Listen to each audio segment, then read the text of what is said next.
Hi friends, ఎండాకాలం వచ్చేసింది. ప్రతి ఒక్కరు కూడా డాబా పైన అందరూ వడియాలు పెట్టుకుంటున్నారు. అందుకని నాకు పెట్టాలనిపించి ఈరోజు నేనైతే రవ్వ వడియాలు పెట్టాలనుకుంటున్నాను. దానికోసం 1 గ్లాస్ రవ్వ తీసుకున్నాను.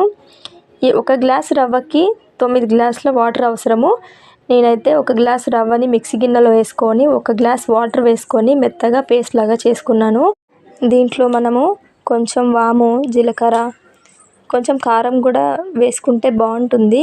దానికోసం నేను ఎండుమిర్చి జీలకర్ర వేసి మిక్సీ వేసుకున్నాను. ఆ తర్వాత స్టవ్ పైన వాటర్, అంటే మనం ఆల్రెడీ రవ్వని మిక్సీ పట్టినప్పుడు 1 గ్లాస్ వాటర్ యూజ్ చేసాం కదా. అండ్ ఇప్పుడు 8 గ్లాసుల వాటర్ని మనం గిన్నెని స్టవ్ పైన పెట్టి 8 గ్లాసుల వాటర్ అందులో పోసి కొంచెం సాల్ట్ వేసుకొని మనం ఆల్రెడీ ప్రిపేర్ చేసుకున్న కారం, జీలకర్ర ఉంది కదండి, మనం కొంచెం తక్కువగా, ఎక్కువ అయితే వేసుకోవద్దు. అది కూడా వాటర్లో వేసి మరిగేంత వరకు చూడాలి. మొత్తం మరిగిన తర్వాత మనం ప్రిపేర్ చేసుకున్న రవ్వ బ్యాటర్ ఉంది కదా, అది ఎసరు వచ్చిన తర్వాత ఆ పిండి అందులో వేసి ఉండలు కట్టకుండా కలుపుతూ ఉండాలి. ఇలా ఒక 5-10 మినిట్స్ కలిపిన తర్వాత చిక్కబడిపోతుంది. చూసారు కదా ఎలా చిక్కబడిపోయిందో. ఇలా కొంచెం చిక్కబడగానే స్టవ్ ఆఫ్ చేసుకోవాలి.